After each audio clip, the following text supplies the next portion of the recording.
Hey, Joshy Josh.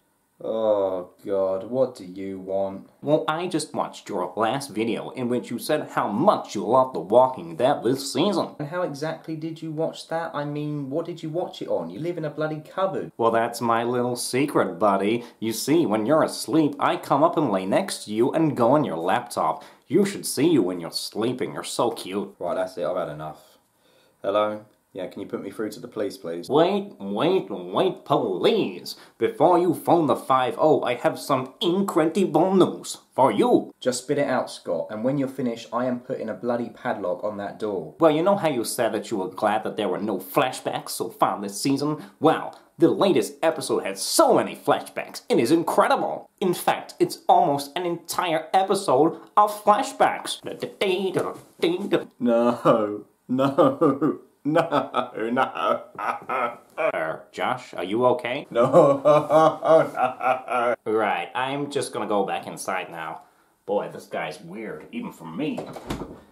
My God, what am I living with? This guy's a weirdo. No.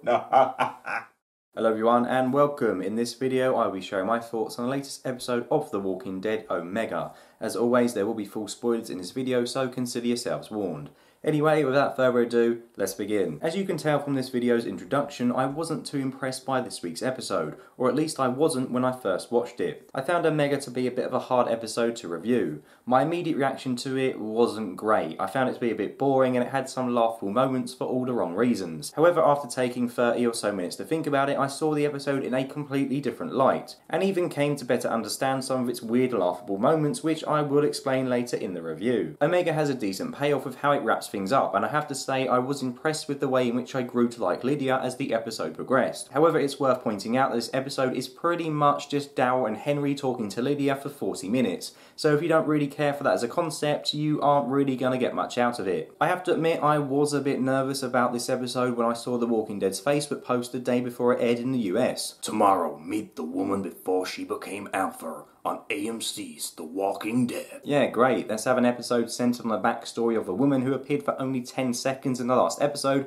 who non-comic book readers probably don't know anything about. I'm sure they can't wait to see that. Though admittedly, in the context of the episode itself, I did find it actually made sense for us to learn about Alpha's backstory, because it's intertwined with Lydia's past, who was the main focus this week. However, I don't know if it would have been more effective if we had learnt about Alpha's past after we actually spent some decent time with her, rather than laying everything out on the table from the get-go. Who knows, I'm still a bit undecided about it all, and I'll reserve judgment until the end of the season. So as I mentioned earlier, there are a lot of flashbacks in this episode which feature a younger Lydia, along with her mum and dad in some kind of emergency shelter back at the start of the Walker outbreak. The flashbacks are all from Lydia's point of view, and what I mean by that is that she's the one narrating a story which will prove to be important come the end of the episode. For much of Omega's runtime, we are led to believe that poor old Alpha was a bit of a Carol figure, a poor wife and devoted mother who was abused by her husband. And you know what, despite being annoyed at seeing yet another female character who only turned into a badass after suffering beatings from a man, I believe what was happening on screen. I mean, why wouldn't I? However, it's revealed by Lydia just before the conclusion that she was lying about her backstory all along. Her mum wasn't this caring, sweet lady who used to sing to her and cuddle her.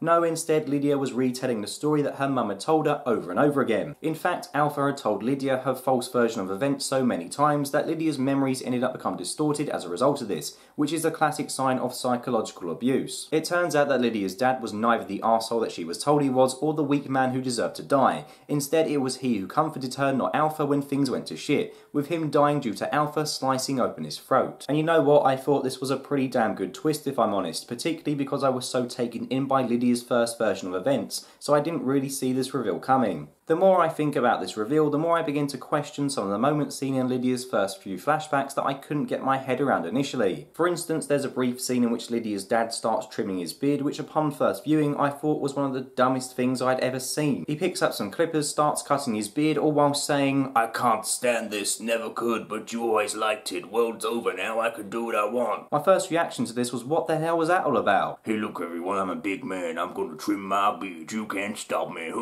Yeah, good for you you, mate? Knock yourself out. Who cares about some bloke cutting his bloody beard? What the hell is going on? It just seemed really out of place, and I actually laughed out loud at its ridiculousness first time around. However, now thinking back on it after finishing the episode, I've come to believe that during Lydia's initial recollection of events, some of her real memories were trying to break through the lies that her mother had told her. We find out that Alpha was and is an abusive mother, and it made me think that maybe this scene of Lydia's dad cutting his beard was thrown in because Alpha was actually controlling the way he looked. It seems so bizarre to see this guy act like a tough man just because he decided to cut his beard, but that might be because he's never been allowed to do it before. Perhaps due to Lydia's mind being warped by her mum, she still had the memory of her dad cutting his beard in there, but she just couldn't remember the true context of it. We learn later on in what was probably my favourite piece of dialogue from the entire episode that Ed, Carol's dead husband, used to grab Carol's hair and slam her head against the walls, which is why she had a shaved head when we first met her, and which is why now, with her feeling safe with Ezekiel, she's decided to grow it out again. So this idea of controlling a person's appearance does have some precedent, and this gives new meaning to the scene of Lydia's dad shaving, which at first I thought was just plain stupid. I think this is the kind of instalment in which you need to take a step back after you watch it in order to understand the meaning behind some of the scenes during Lydia's warped flashbacks. I've got to hand it to The Walking Dead for taking a risk in making something that contains hidden truths that not everyone will get. Or maybe I'm just seeing things that aren't there and making it up, who knows. I've also got to hand it to The Walking Dead for their portrayal of Lydia. I was genuinely surprised and pleased with how much I liked her by the time the credits rolled. At first, when I heard her blaming her dad for his own death and then saw her trying to hit Daryl with a ladle, I just wanted Daryl to put an arrow through her. However, it turns out that Henry was right all along, and she is a good person who was just scared of what her abusive mother was going to do to her. I know what I'm going to say next will piss off a lot of comic book fans, but I actually believe that her and Henry's TV relationship is more believable than comic Cole and Lydia's.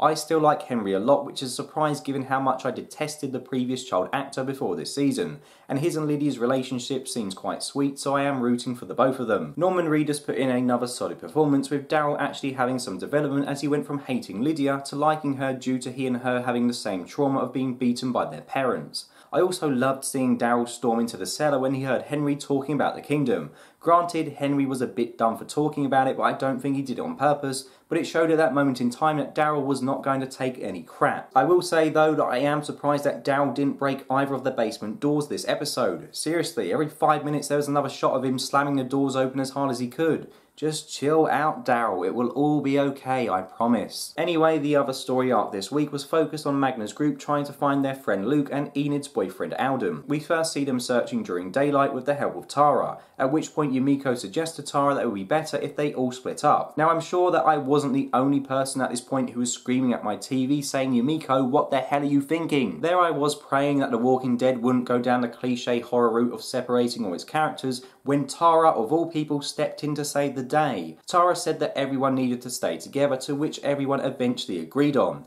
I never thought I would be praising Tara for her decision making, but there you go. Magna's group made the decision to go back to the hilltop with Tara before then setting off again during the night time to search for Luke and Alden once more, before then deciding to go back again. Guys, can you just make your mind up, either search for them or don't, stop with the going back and forth? I'm joking. Anyway, there's a moment during the second search when the young girl in Magna's group, whose name I forget, has a bit of a breakdown at the decision to retreat. She stands on her own away from the rest of the group as she blabbers on about how great Luke is and how they can't give up on him.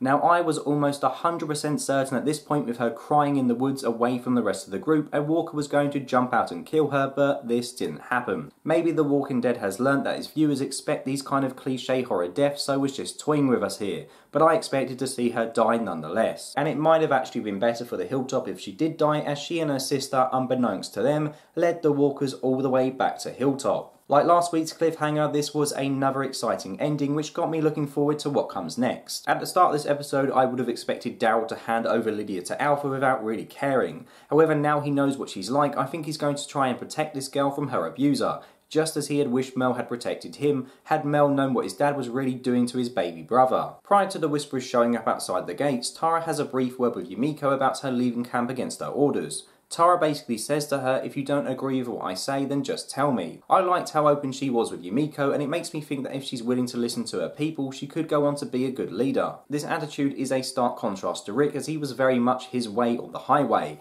and a lot of the time it seemed like he was unwilling to listen to other people and take on their views, even if his idea was bloody stupid. The walkers in the quarry at the start of season 6 being a prime example of this. So I am surprised that Tara is beginning to grow in me, but long may it continue. And that's about all there is to really say about this episode. This review is shorter than usual, and that's because although I like this episode, not a lot really happened. I mean, basically the episode just boils down to Lydia speaking to Henry and Daryl about her past, whilst Magna goes on a search for Luke and Alden and accidentally brings the Whisperers back to Hilltop. That's about it. It is a slow burner for sure, and at times I have to admit I was getting a bit restless, especially after seeing the 20th flashback to Alpha at the start of the apocalypse. However, my opinion on it now that I've given it a bit of time is much better than my initial reaction. This episode is definitely a grower. I was disappointed at first with what I thought was a slow, lackluster installment. However, the more I thought about it, the more I realised that there is more to this episode than first meets the eye. It does a commendable job of making me sympathise and root for Lydia, whilst making the audience aware of what kind of danger Alpha will go on to pose this season. It's a weird episode for sure, but I liked it.